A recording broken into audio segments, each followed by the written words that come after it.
Celana jingkrang tidak ada di zaman Nabi, yang ada cuma sarung jingkrang. Tuh, antum yang jingkrang-jingkrang tuh ya.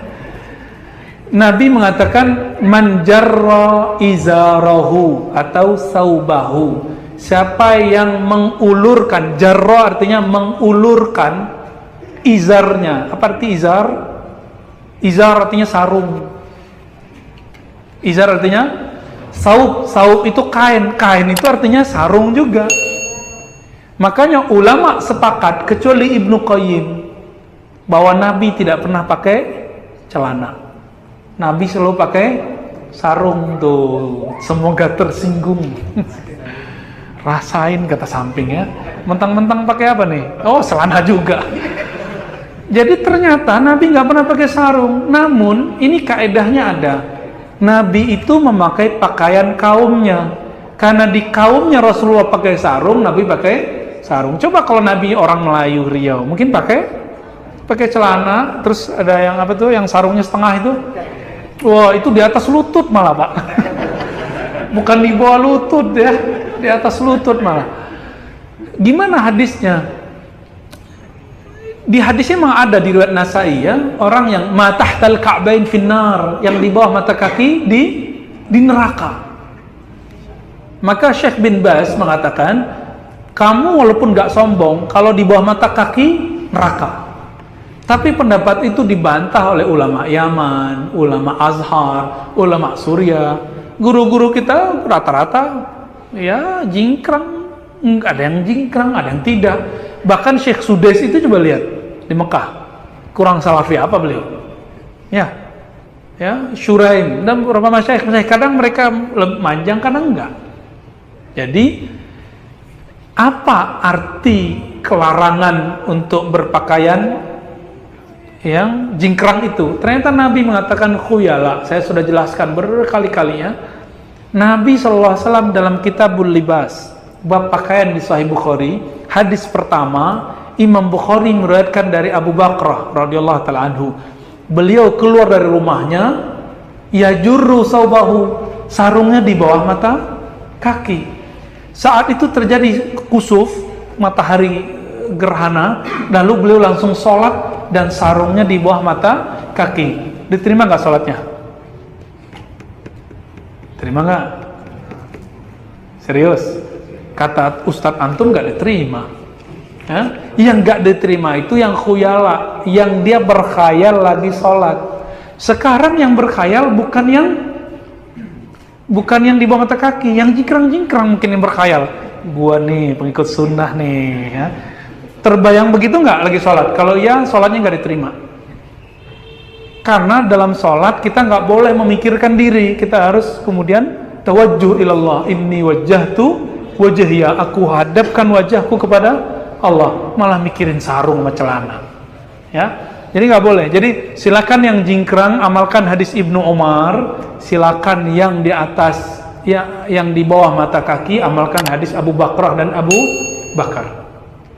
Kita sudah sebutkan berkali-kali, Abu Bakar kata Nabi, lasta mimman sana'a dzalika khuyala. Anda boleh karena Anda tidak sombong.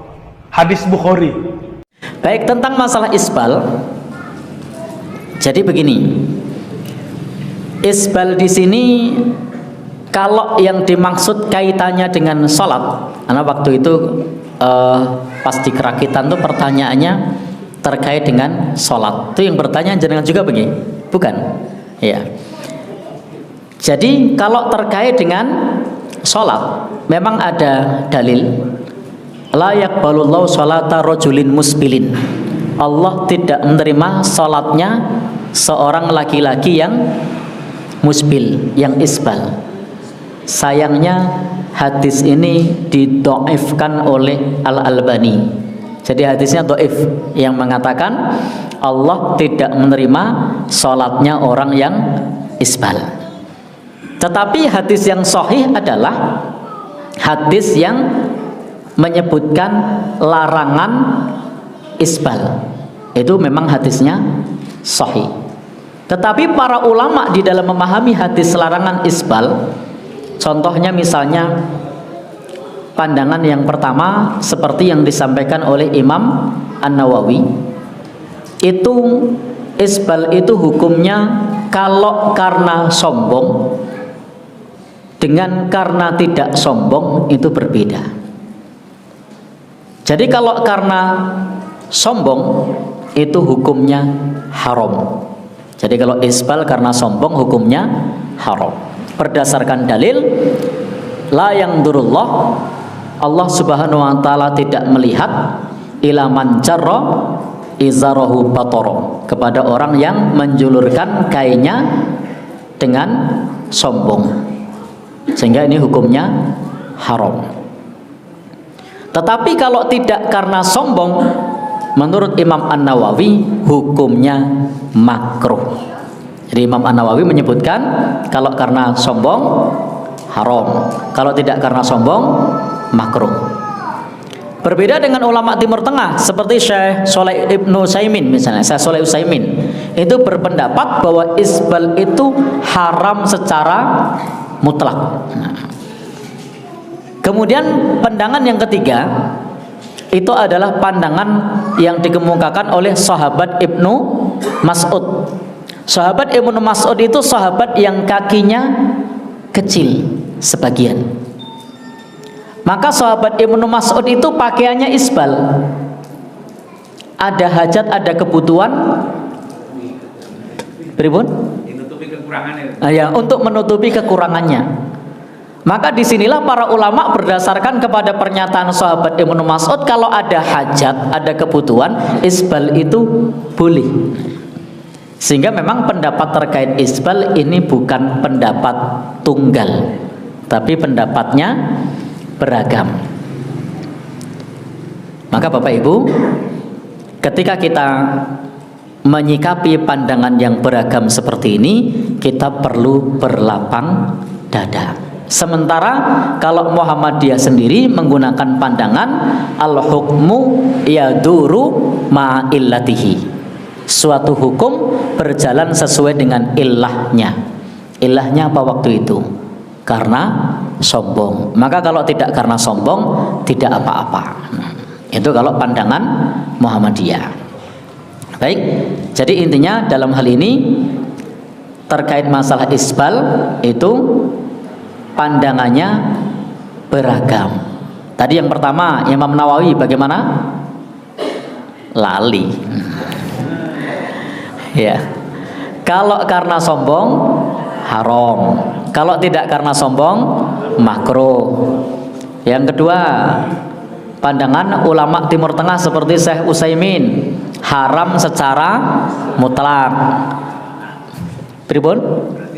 Nah, berarti dilarang, tidak boleh untuk isbal. Pandangan yang kedua. Pandangan yang ketiga, ya, fi'liyah Ibnu Mas'ud, kalau ada hajat boleh. Kemudian pandangan Muhammadiyah, ya, pandangan Muhammadiyah al-hukmu yaduru ma'illatihi, suatu hukum itu berjalan sesuai dengan illahnya. Ilahnya waktu itu karena sombong, maka kalau tidak karena sombong itu tidak apa-apa. Itu pandangan tarjih Muhammadiyah, hukum sesuai dengan ilahnya. Meskipun saya sendiri prakteknya memilih di atas mata kaki. Ini orang nong dhuwur banget. Sing aman. Ya, gimana? Sing aman. Nah, sing aman. Jadi press. Nah, jadi saya sendiri memilih pandangan itu. Tetapi saya tidak kemudian kalau ada yang di bawah mata kaki saya mengatakan finar, enggak gitu. Baik, karena memang kita memahami bahwa dalam hal ini ada ragam pendapat, bukan tunggal. Sedang menuduh permasalahan ini karena sering ini dikaburkan. Contohnya masalah isbal juga. Sering nih di media-media dakwah dikabur-kaburkan hukumnya. Hadisnya jelas, hadis riwayat Muslim, ada Sahih Muslim di sini saya bukakan. Dari sahabat Abu Hurairah, jelas, gamblang, tegas bunyi hadisnya. Bagaimana bunyinya? Ma asfala minal ka'baini fa finnar. Pakaian lelaki yang di bawah mata kaki neraka tempatnya. Loh, semua di dalam neraka. Saya tidak memvonis manusia, saya menyampaikan hadis Nabi. Hadis riwayat Muslim dari sahabat Abu Hurairah. Bahkan dalam hadis Abdullah bin Umar dalam Sahih Bukhari dan Muslim, Nabi menyebutkan thalathatun la yukallimuhullah yaumal qiyamah wa la yuzakkihim wa la yanzuru ilaihim wa lahum adzabun alim. 3 manusia di hari kiamat tidak diajak bicara oleh Allah, tidak dilihat, tidak disucikan, dan bagi adab yang pedih. Nabi sebutkan dari 3 golongan: al-musbil, yang isbal pakaiannya dari laki-laki. Datang sebagian dai kondang mengkaburkan hukumnya. Kalau dia tidak melakukannya tapi diterangkan hukum sebagaimana garis, silakan. Beda mungkin. Tapi ini dikabur. Kalau nggak sombong nggak apa-apa. Masya Allah. Udah jelas-jelas hadisnya riwayat Muslim dari Abu Hurairah. Bukhari Muslim Abdullah bin Umar. Nabi nggak merinci, kalau nggak sombong nggak apa-apa. Umum bunyinya. Ya kan? Jelas, gamblang, tegas bahasa Nabi. Bahkan di sana ada riwayat dari Tirmidzi dalam Sunan Tirmidzi dan Abu Daud, bunyinya fa innal isbala minal makhilah. Sesungguhnya isbal itu sendiri adalah bentuk kesombongan, kata Nabi. Nggak apa-apa kalau nggak sombong. Kenapa? Karena dia isbal. Iya. Akhirnya cari-cari dalil, dapat hadis Abu Bakar bahwa Nabi menyatakan ketika Abu Bakar, ya Rasulullah, ya sarungku isbal. Nabi menyatakan, kamu bukan orang yang termasuk orang yang sombong. Masya Allah. Padahal kalau jujur disampaikan hadisnya, bunyi hadisnya jelas. Abu Bakar menyatakan, ya Rasulullah, ini teks hadisnya. Ya Rasulullah, inna izari yastarkhi. Itu bunyi hadisnya. Wahai Rasulullah, sarungku melorot. Apa arti melorot? Berarti apa? Sebelumnya di atas apa di bawah? Di atas. Kalau di bawah naik namanya, bukan melorot. Ya kan? Inna izari yastarkhi. Sarungku ya Rasulullah melorot. Kemudian Nabi menyatakan, kamu bukan termasuk orang yang sombong. Apa yang kita pahami berarti dari hadis itu? Kalau kita ikhlas mencari kebenaran ketika mendengar hadis ini, bukan ingin ikut kita paksa hadis ikut hawa nafsu kita. Kalau jujur, semua orang bisa berkata bahwa Abu Bakar sarungnya isbal karena melorot, menunjukkan tidak sengaja, ya kan? Kedua, Nabi telah merekomendasi, menyatakan bahwa Abu Bakar tidak sombong dunia akhirat. Lah kita, siapa yang merekomendasi kita nggak sombong, saya dan Anda? Ada hadis dalam Sahih Bukhari, Farhan dan jamaahnya nggak sombong? Nggak ada. Abu Bakar ada rekomendasi dari Nabi langsung. Nah kalau kita sekarang, siapa yang merekomendasi? Nggak ada satupun ayat dan hadis yang mencantum nama saya dan Anda nggak sombong. Bahkan berapa sering kita punya sifat sombong, yang berbicara maupun yang lainnya. Kan demikian pemahamannya, jelas ya kan? Memang ada khilaf di antara ulama, tetapi perlu diduduk dulu masalah ilmiahnya. Sebelum sampaikan khilaf, sampaikan dulu hadis-hadis permasalahan itu. Sehingga manusia sebelum baca khilaf, dia udah baca hadis. Begitu ada khilaf, dia tahu kemana dikembalikan khilaf ini. Kan begitu. Allah menyatakan dalam surat An-Nisa, fa in tanaza'tum fi syai'in farudduhu ila Allah war rasul in kuntum tu'minuna billahi wal yaumil akhir.